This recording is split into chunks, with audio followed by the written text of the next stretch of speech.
నీకు షికారుకెళితే కందిరీగే నిన్ను కుడితే మంతనాలు మొదలవుతుంటే మందు నేనే ఇస్తుంటే పెదవి గిలిపై పైన పూస్తే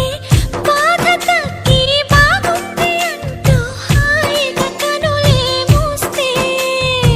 ఏదేదో చెయ్యమాకు ఆడయిర హే నన్నేదో చెయ్యమాకు అందగాడ హే అంతకంటే హాయి ఉంది వదులుకోకు ముందుకొచ్చి ముట్టుకుంటే ముడుచుకోకు అలవాటు చేసుకోవమ్మో